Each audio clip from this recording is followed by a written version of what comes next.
Hey, what's up, what's up, what's up, what's up, what's up? Gracious good morning to you good people. It's your girl KB. You know what I do and you know why I do it. It is December 26th and it is, let's see here, 3:59 in the AM. And pardon the alarm, that's my glucose meter. I just did my insulin, so my numbers are a little high from the rich Christmas food. Anywho, um, we're on the day after Christmas.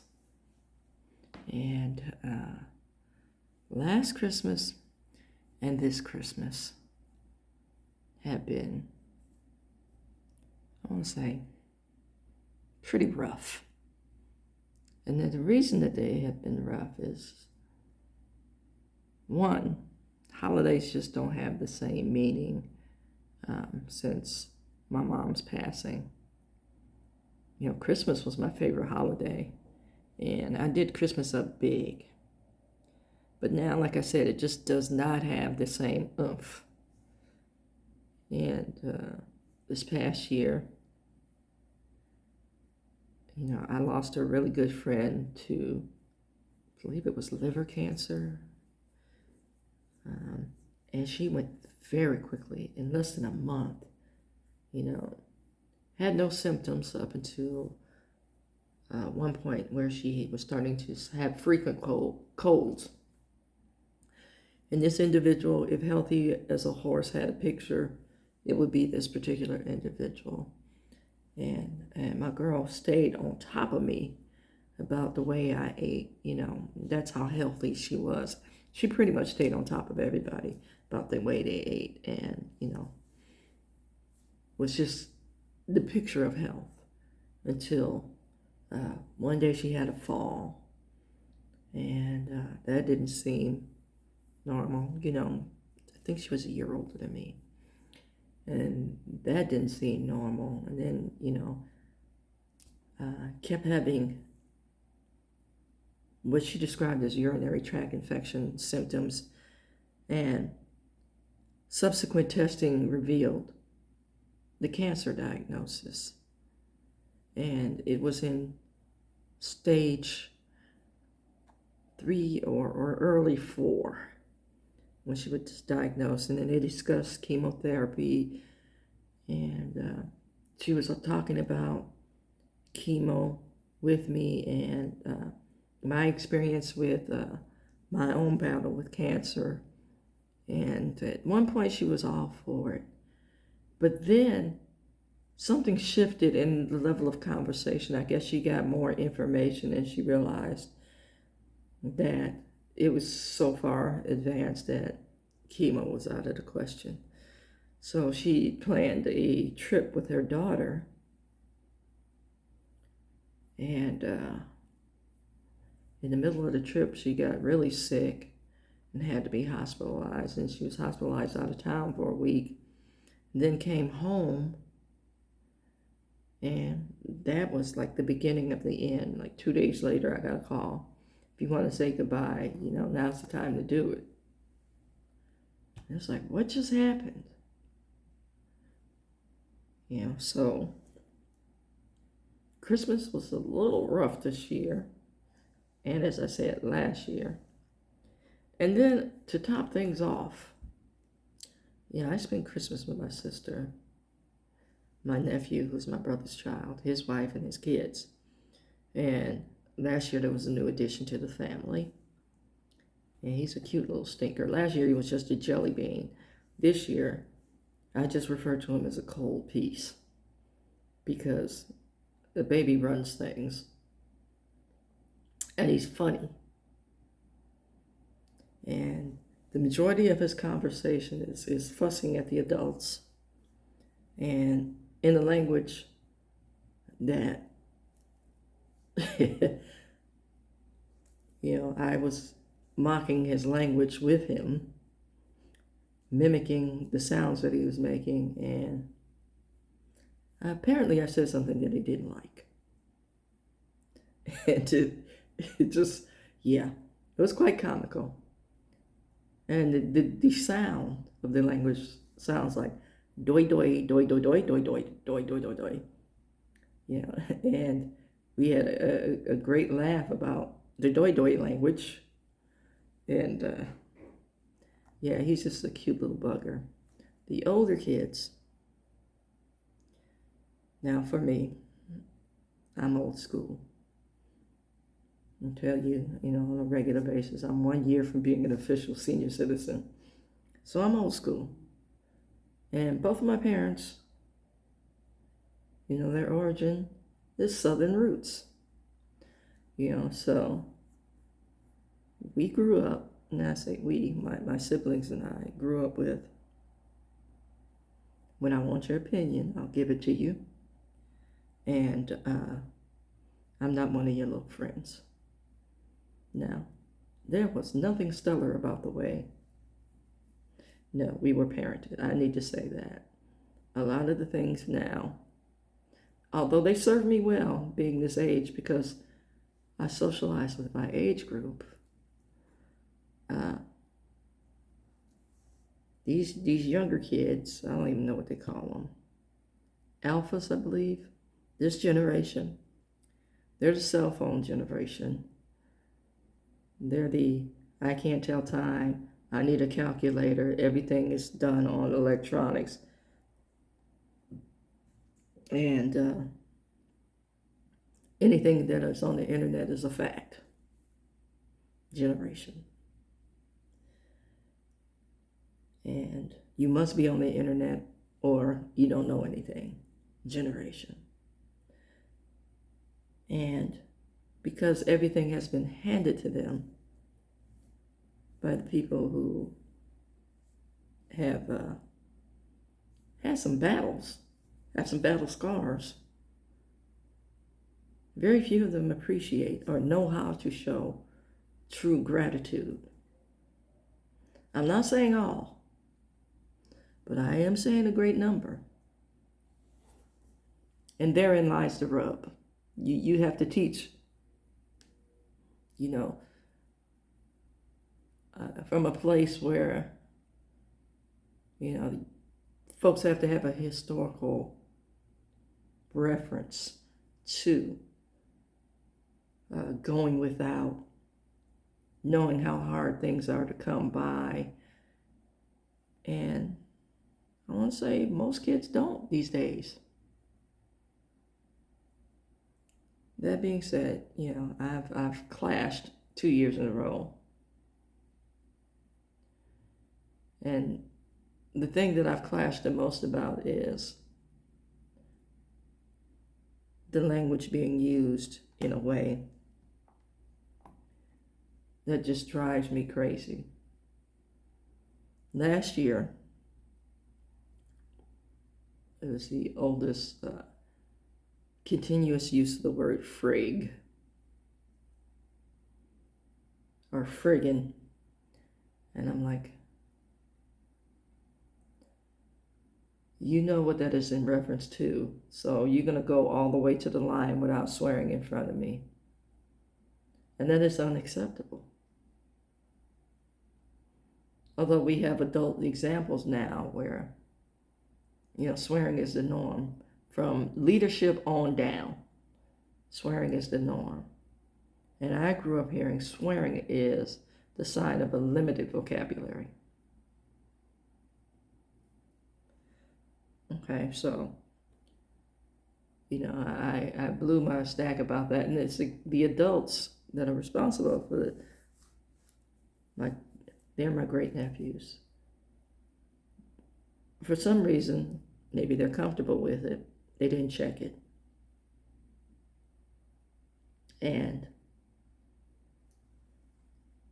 I told my nephew, or my great nephew, this past Christmas, I want him to be the best possible representation of a black man that he knows how to be. And see, my nephews are biracial. They're Filipino and African American. And they identify heavily with the Filipino culture, in I want to say, Ohana kind of a family dynamic, whereas the African American side is more of the struggle and embracing the overcoming. My sister and I, when we speak, we have different levels of acceptance as well, because my sister's the baby, and there's a different level of accountability for, the youngest child as well. So, we see things different. And then my sister really strongly subscribes to Christian, and I use that term very loosely, small c, values, where I'm more apt to look at how some of the things that we considered Christian values for the African American community were also tools for manipulation and control. And I'm very real, and I stand flat-footed on that. And we grew up Baptist, and we still have that tradition where you raise your finger to exit in and out of church. Excuse me. And that is the perfect example of, a tradition that's been handed down that a lot of people just ignore the origins of. The purpose of raising your finger when you leave church is just like a slave count. That's like, Master, I'm going to the restroom, So you keep tabs on how many people have dipped out. That part, and there's little things like that we just kind of overlook, or we don't teach. We just adhere to. And that's my thing in my interactions with my great nephews. They don't know the historical content and context of why we do and say certain things. So this past Christmas, yesterday, we had this thing where a conversation was had between my sister and my young great nephew, the one that's in the middle. He had opened one of his large Christmas gifts. My sister said, I wonder how many parts are in there. He started opening the present to see how many parts, because it said some assembly required. He started opening the package. Okay, I'm watching him with the utility knife, and I reached to get the knife because I'm scared he's going to lose some digits. I said, you're going to mess around and end up being a shop teacher. First clue was, his response was, what's that? Okay, so then I had to explain, and I don't even know if it was heard, what a shop teacher was. But he managed to open the box. I'm sitting there. Then his big brother starts pulling stuff out of the box and trying to put things together. And he said, oh, this is stuck. So he had two pieces that he had put together, and it wasn't working. So I stepped in. I started helping him put the thing together. First, I separated the pieces that he said were stuck and, put them together correctly. And then there was a back and forth exchange between my sister and the middle child. So the middle child gets in his feelings and goes in the kitchen and tells his parents that we hijacked his stuff and that he didn't want the thing put together. No, he didn't ask us, which he didn't. I'm going to give him that. But never once did he say he didn't want it put together. But he went and told how we just overrode him. And I said, no, I don't appreciate you lying on me. And then he took this tone after his father talked to him. His father told him to come make it right. So he starts rehashing the story. And my sister and I both said, that's not what transpired. And then this little boy fixed his lips to say, allegedly. Like, I didn't have anything to do other than to lie on him. And he kept putting me in the context of they said. I was like, I didn't get involved in this till I thought you were going to cut your fingers off and I was going to take the knife, but you said you had it opened. And then your older brother started putting this thing together. Not once in this conversation did you say you didn't want it put together. But you went in the kitchen and ran and thought you were going to tell on me. And it's like, I'm the oldest person in this house. And nobody in here is going to come in here and tell me what I can and can't do. And he went back and forth. I mean, he was very mouthy. And I had to stop him again. It's like, what you're not going to do. And I was very serious about it. It's like, you're not going to disrespect me. That's what you're not going to do. And the grown nephew stopped. He said, I can't help you there. And he's talking to his kid. I can't help you there. It's like, you walked into that one. And it's like, seriously, it's like, that is not what happened. You got upset and you walked away because you didn't want to participate, but you wanted something done and it didn't go your way. Not at any point in time did you have this conversation that you claimed that you had. And my boy, I have to hand it to him. He stuck firm and fast with his lie. And I'm okay with that. And it's like he was told to apologize. I don't want you to be forced to apologize. See, that's what people don't understand. It's like, you can't make anybody give a sincere apology if they're not, ready to, or if they feel like what they did was right. So what I need you to do, young man, is to keep that same energy. Because I can show you better than I can tell you how this is going to work for you. Since you don't understand words which we were trying to have, I want to demonstrate the outcome.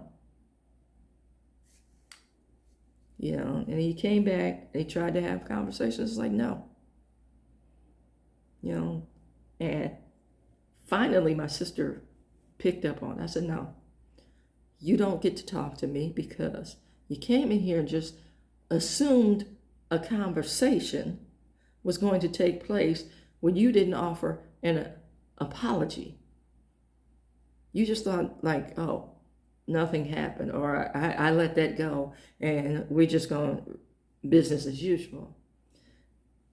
And the reason I acknowledge my sister in this part now is because she realized that is the family dynamic. See, I've always been fighting against this dynamic.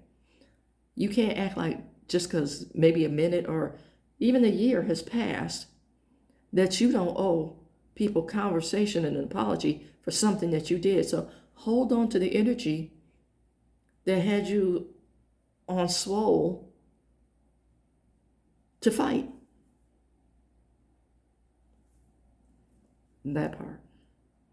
These are some hard lessons for a generation that just does not understand historical content and context.